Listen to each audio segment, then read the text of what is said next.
In the last year, the Washington Post has reimagined the reader experience across platforms by redesigning our desktop and mobile homepage, article pages, newsletters, and apps to create a faster, more relevant, and more convenient news package.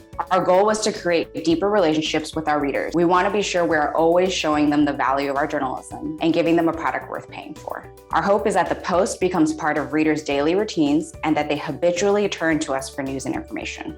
You can see this reflected in our new homepage. The last time we updated the look and feel of the homepage was in 2015, and both reading habits and our business model have changed drastically since. We knew that both subscribers and non-subscribers were generally satisfied with the current homepage. But as one of the key features for our best customers, we saw an opportunity to make it function better by creating an experience that could surface the most important news of the day and promote content users wouldn't otherwise see.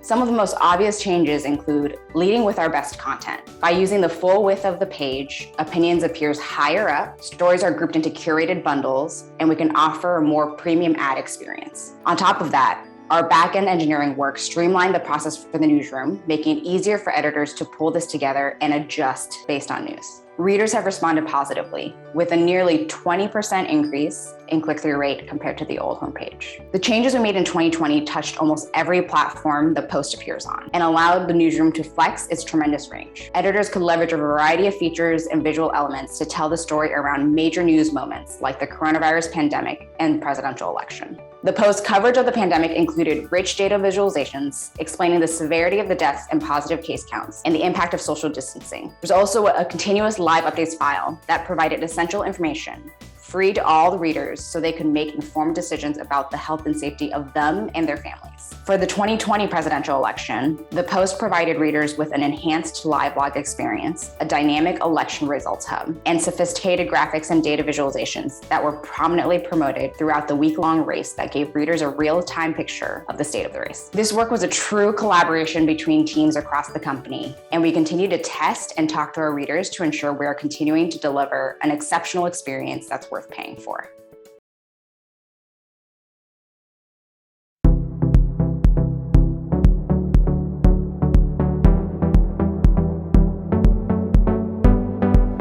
Getting hit in your head by somebody that weighs 280 pounds, my head hurt immediately. There was a report in Stat News.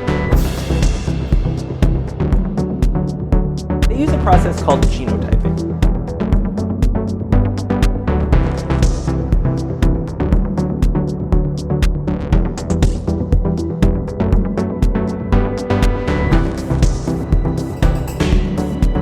The Health Insurance Portability and Accountability Act, or HIPAA. Even if a COVID-19 vaccine is only 50% effective, that could be a game changer.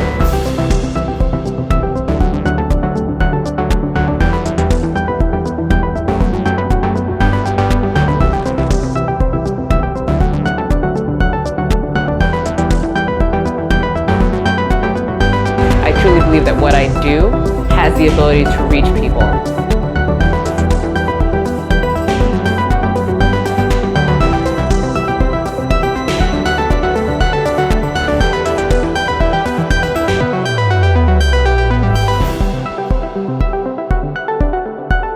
You know, I got a needle in my arm and it's like, what the hell happened? Why do I love this?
Kaiser Health News and The Guardian, reporting nearly 600 of the victims were U.S. healthcare workers. An ongoing study by Kaiser Health News and The Guardian has identified at least 851 deaths among frontline healthcare workers, likely due to COVID-19. The Guardian and Kaiser Health reporting that nearly 1,200 frontline workers between the ages of 20 and 80 have lost their lives to the virus or complications from it.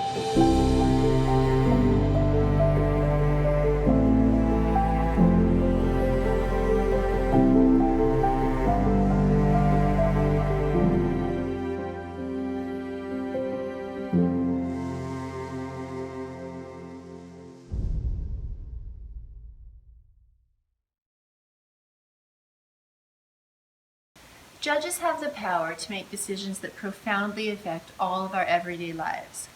Custody, wills, liberty. And yet, even though there are more than 400 elected judges in Cook County, very little is known about each judge and their decision-making on the bench. Injustice Watch sought to remedy this problem with #CheckYourJudges, our Cook County Judicial Elections Guide, and related reporting. For each and every judicial election in Cook County, Injustice Watch has produced its nonpartisan, non-endorsing, deep dive guide to every single judicial candidate on the ballot since 2016. We've seen a steady increase in the use of our guide and an accompanying steady increase in voter participation in down-ballot races in Cook County. Check Your Judges is scalable and replicable. I hope that some of you here at the World Association of News Publishers will consider doing your own #CheckYourJudges.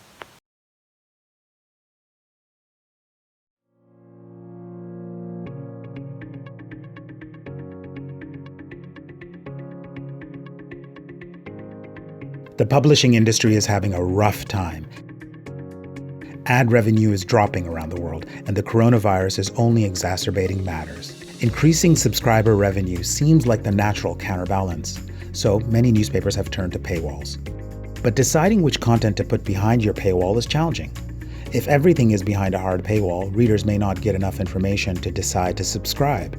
And if the content people don't value enough to pay for is blocked, you give up advertising revenue and you don't gain subscribers. There's a fine line between luring in an interested reader and scaring one away by asking them to pay too soon. Sophie for Paywalls solves this problem. It calculates the expected advertising revenue as well as subscription revenue. Then it compares the two and decides what to paywall. Sophie for Paywalls has brought in millions of dollars in incremental revenue for the Globe and Mail without any loss to advertising revenue. Ask us how Sophie for Paywalls can increase your revenue.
Hi, I'm Eddie Alvarez. I'm the Director of High Impact Experiences at McClatchy, and with me is investigative reporter for the Miami Herald, Sarah Blasky, and Senior Experience Designer, Aaron Albright. Sarah, tell us about the project.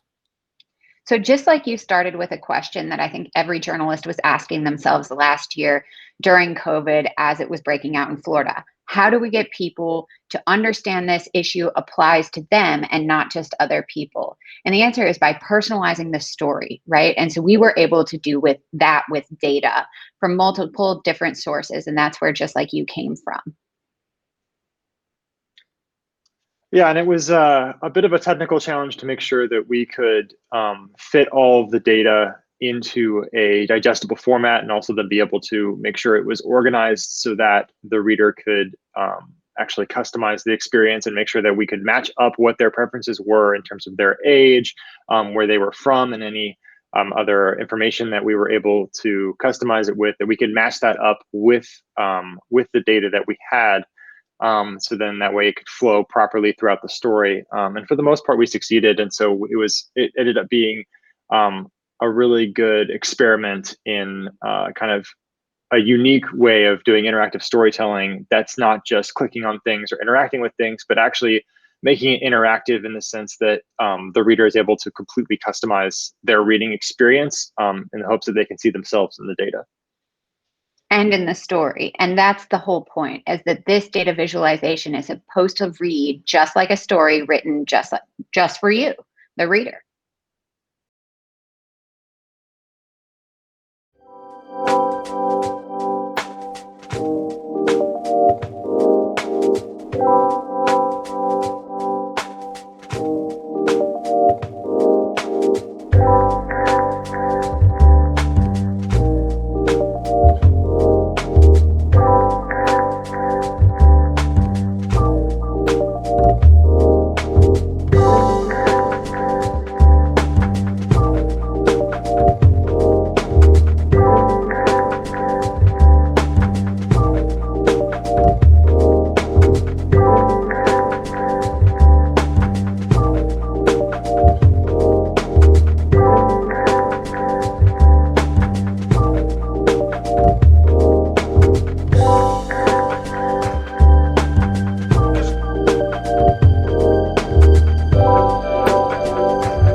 Hello, I'm Luis Fabregas, and on behalf of everyone at Trip Total Media, I would like to express our thanks for being recognized in the prestigious North American Digital Media Awards for our project, Tragedy at Brighton. Our months-long investigation revealed an inconsistent system of inspections that should have been overseen by the State Health Department.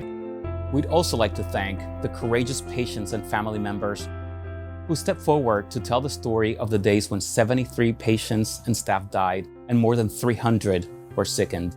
We found a tangled web of owners that were located out of state but were not connected to the day-to-day operations of the facility.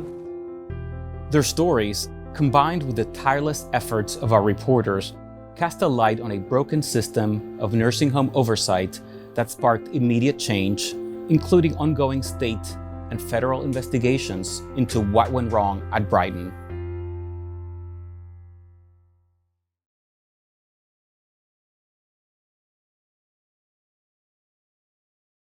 One of my favorite things about working on the heist was finding a way to tell a really compelling story about taxes, which some people think is going to be really complicated and dense. People say, well, who's going to listen to a podcast on taxes, literally? Something that seemed very boring and out of touch to the average American, and showed exactly how a law coming out of Washington affected their lives or didn't affect their lives. It's important, it's thorough, and it's produced in a way that makes it really accessible to anyone who listens, which I think is more important now than ever. At a time where it felt like the whole world was falling apart in the spring of 2020. The heist is really a story about this billion-dollar heist that was perpetrated in plain sight upon the people and all the effects that this caused.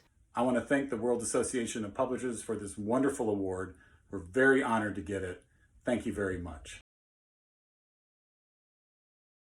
For years, people have dumped all kinds of waste into the ocean. The idea is that new coral will latch onto these massive objects and attract fish.